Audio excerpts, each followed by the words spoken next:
Amen, amen. Look, make a dream sure thing.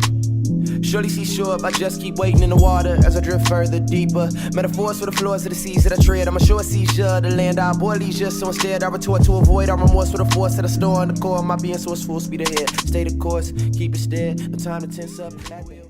What's good, Chicago? I'm Swisher Pearl, and this is In the Basement, brought to you by my brothers from Coach Media, and today's guest is Ausar. What's going on, y'all? How you feeling, man? I'm decent. Okay, it's good to have you down here, brother. Appreciate y'all having me. Man, okay, let's jump into it. I want to know, what's your favorite thing about being an artist in local Chicago right now? That's a great question. I would say there are a lot of dope people like coming around the scene, you feel me? And the way things are, like everybody knows everybody. So it's always interesting, like going in a function, you know, like, oh, you know, y'all, okay, that's kind of rough. You feel me? We definitely had that moment when you came in, you know. Yeah. Say, oh, my homie been down here. That warms my heart when I see shit. Yeah, it's super dope. Okay. So, what side of the city did you grow up? Okay, so originally, like up until I was like 8, I lived over near like 95th, basically right down the street from the rail line station. Okay. And when I turned 8, I moved over east and stayed basically on like 7th and Stony. And I stayed there up until I went to college, and now I'm out in Champaign. Nice. So how growing up over there, how did it influence your artistry? It influenced my artistry a lot, actually, because my mom stayed over on 75th and Stony. My pop stayed out in Matson. You feel me? So like, I got to get like a really decent dichotomy from two different ends of the spectrum. I like that word. So you feel me? It gave me a really broad like outlook on life in general. Right. And then because of where my mom stayed, that had a huge impact because my favorite rapper, Common, is also from like over near that area, and just listening to his music, I can hear some of the landmarks like that he mentions, and it's just really dope. Yeah. So is it hard being an artist and a student at the same time? Yeah, G. It's all about time management. It makes it a little bit harder because I'm also a resident assistant at my building. Mm-hmm. So it's like I got to juggle school, work, music. Of course, I still got family. I got to check in, make sure everybody good. I got siblings, like facts. You know, but once you get it down to like at least managing your time correctly, it gets a little bit easier over time. Sounds like a lot of responsibility, though. It is. It doesn't leave room for much else in terms of like activities. You kind of got to stick to a strict schedule. Okay, let's talk about because you know you mentioned that one of your favorite things about being a local Chicago artist was the fact that it's close knit and you get to know a lot of people. So, what collectives are you working with, or who do you get a chance to link up with? Well, in all honesty, most of the music I make really just be with like my gang, AIM, Artistically Intelligent Minds. That's me, Josie Green, and Plain Ro or Ro Marsalis, depending on what he's doing. The man of many names. The man of many names. You feel me?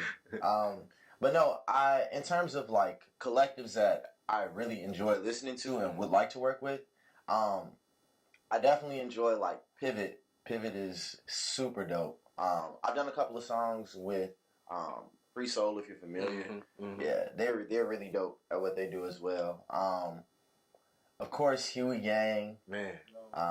Super raw. Where y'all at, man? Come holler at your boy, man. Super genuine dudes. Yeah, I actually really rock with them. They that's like family. Yeah. Mother Nature, of course. Truth Clev, I love y'all. If y'all see this, throw it out there. Yeah, real talk. Yeah. But yeah, just to name a few. That's where we at with it. What was it like working on the project? Give us the experience about. Give us the experience of creating the project. How you went about curating the features and the guests that you had on there. Okay. So that's like the current date. That's my only full-length project. In terms of like where it came from during the time period, I had just I guess you could say got kicked out of school just because like financial aid was on dirt with me. Been there. You know, and when that happens, like there was nobody could afford it for me to go. Right. And like I didn't want to feel defeated, so I really didn't want to come back to the crib.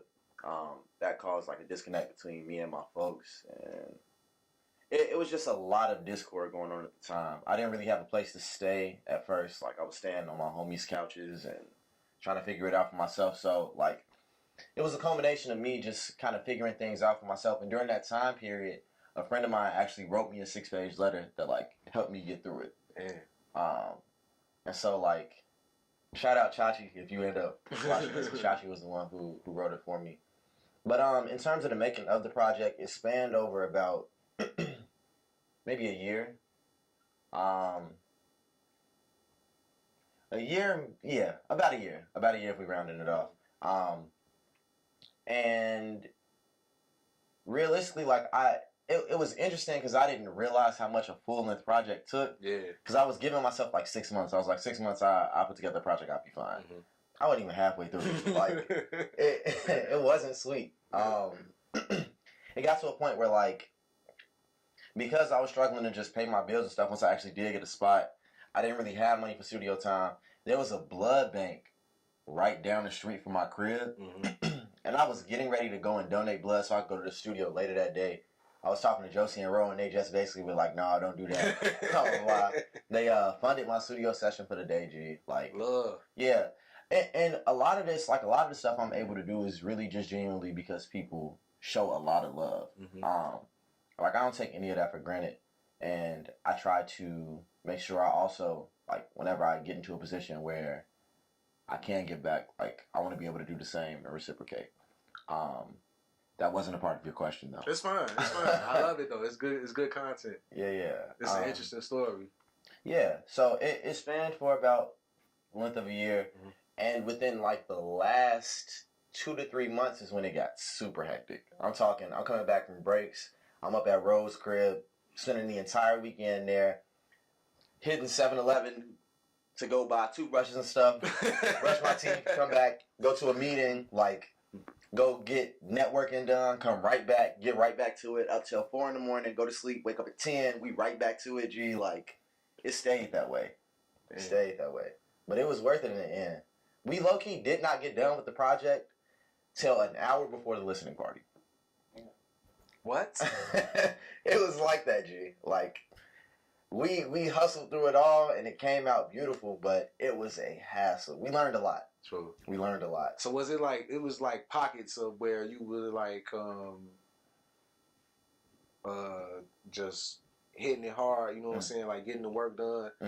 And then the closer that you got to finishing it, it was just like, okay, since we're so close. Yeah, it was more so like now it's time. This is a general, like you get, when I'm away in college, it's like, all right, get all your writing done. Mm-hmm. If you can hit a studio out there, like get it recorded, send it over to me so I can mix it. Oh, okay. And then it's like, all right, now you back in the city, so all the nitpicky stuff, we got to get all of that done. Right. So like mixing on beats, change your vocals here, we gonna add this here, beat switches here, like we got to get all of it done while you here. So cool. Yeah. Man, that was a very interesting story, man. Yeah. Okay, so now let's talk about the whole time video. What was the concept about that? I told you I had some questions. I told you check the video out, guys. It's a very unique concept that he got going on. So I'm gonna just let you tell us what was it like creating the story. It was so the concept behind it was more so like dealing with the struggles that you have in everyday life and just kind of rolling with the punches. Mm-hmm. And having fun while you're doing it. Like a lot of people take life way too seriously. So you feel me? In some ways, the video was supposed to be kind of corny. But it was also supposed to be like something fun for people to watch. Right. And I think we accomplished that very well. Danny did an amazing job. Like it's super quality. It is. Yeah. It is. The editing was on point. Yeah. It's very smooth the way that it flowed. Yeah, and I'm really awkward behind the camera, but Danny made sure, you feel me, that it worked very well. So shout out to him. Okay. So now it all makes sense that you was eating the burnt waffle. Yeah, you know, I made it work. It's just you just gotta roll with the punches. Yeah. Not to mention that I burned the waffle in a microwave. I don't know if anybody if that. Yeah, no. I definitely didn't. So the story behind that, I really hope Yanis doesn't watch this because we did this in his apartment. But we burnt the waffle on the stove. But we also like almost messed up his stove trying to do that, but we fixed it before he got back, and there wasn't no problems. But yeah, there was a lot going on that day. That's typically how a lot of the stuff goes on. It just be a lot. Yeah. I don't know. I wait till I'm very, very free flow in a lot of the stuff I do. Mm-hmm. Sometimes that works for my benefit. Other times it does not. But we make it work regardless. Facts. That's what it all comes down to, man. Making it work. So, based on the reception that you've been receiving from your fans, what do you feel like are things that they appreciate most about your work? That is genuine. That's what I get most. You know, I feel like when I seek out to create something, one of the first things that I think about is like, how can this help people? Mm-hmm. I want my music to be able to like actually make a change in people's lives, make you think about things in a new perspective, or tackle a different angle, or really just even I want you to be able to resonate with it. Facts. You try to give the listeners when they listen to an Ausar track. Yeah, just something that they can resonate with, something that like helps them to view things in a new perspective, or like helps them through daily situations. And like I was saying, I when I do get responses from people that like verify that has been happening, Mm-hmm. that helps me get through a lot of tough times. There are definitely times where like music becomes overwhelming, and I want to take a step back. But knowing that like there are people out there who are really listening and like really find solace in this keeps me moving forward. So dope, man. So what's it like building your acclaim as an artist? Does it come with more expectations for yourself or for your fans? Yeah, I would say it definitely does. I feel like to me, it's like once there can't be any decline. Like once I get here, all right, this is the bare minimum. Right. So it's like now I'm here. Keep stepping up, keep inclining. And I feel like that's how it should be with everybody. Like you never want to. Of course, there are going to be periods where you have to kind of sit aside, get yourself together before you move forward. At times, like God just has to prepare you before you move forward. Because if you're not prepared, then what's the point? Like, But I don't think there should ever be a decline. So. Is it? Do you feel like you're under pressure at times? Do I feel like I'm under pressure? Yeah. Absolutely. I'm in college right now. I got one more year before I graduate. And to me, what I've always seen for myself since I started taking music seriously was by the time I graduate, I should be established enough to whereas I don't have to worry about anything else. So I got one more year after this one. I gotta make it work.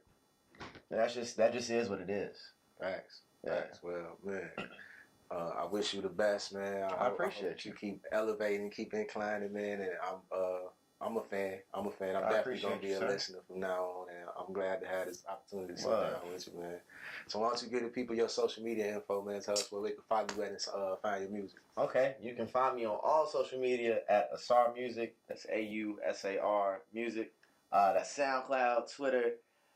You can find me on, all streaming platforms as well. If you got Apple Music, Spotify, all that, you just search Ausar and it'd be right there. So, Man, make sure y'all check them out. We're going to give y'all the reason to, man. You trying to spit some bars? Let's get to it. My boy.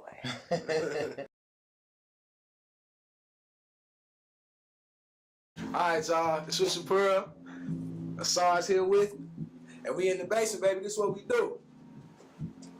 Okay. Look. If you scared, go talk to your pastor. They said you was in front till I passed you. No more play, they calling you Pastor Troy.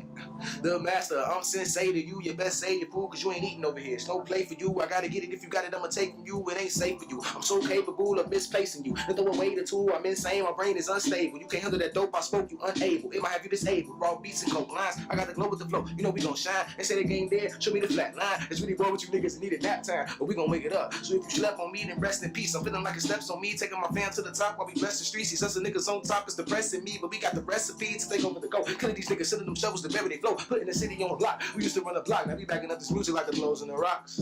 Hey, look. Let it ride for a second. Look. Shit. Hey, back in the bag is an understatement, unrelated to the subject. My team is too underrated and that's undebated. Underdog and caught a whiff from winning, don't go underbid and hit a run the yard and you can count the buses. We don't do reneging. If I said I'm in it, I feel reinvented and I'm so replenished off my short hiatus. Been working on me, I ain't been my greatest. But I'm from feeling broken and feeling like I could even worse. A word that's real broken, jaded, damn willow pride. Team be go getters, the flow go realest. When tone goes too high, we went brought propellers. We ready for the drama like no fellas. As long as God with me, I won't settle. I know better. Look, Waffle and I know that pushing the throttle could leave all my doubts in the dust. Hey, trust that from dawn until dusk. I keep pushing the threshold, my threshold of must. Hey, muster of courage to crush out the lies. I'm David when placing the clutch. Hey, we ready, so knuck if you bug. And the next second, I'm show back a punch. I'm gone, young David. Hey, my boy. Be in the basement. Make sure y'all follow us on all the social media platforms and check out his music, y'all. And as always, I'm Swisher Pearl, and if I ain't in the field, I'm in the basement, baby. It's culture. Big cities. We go. Hey.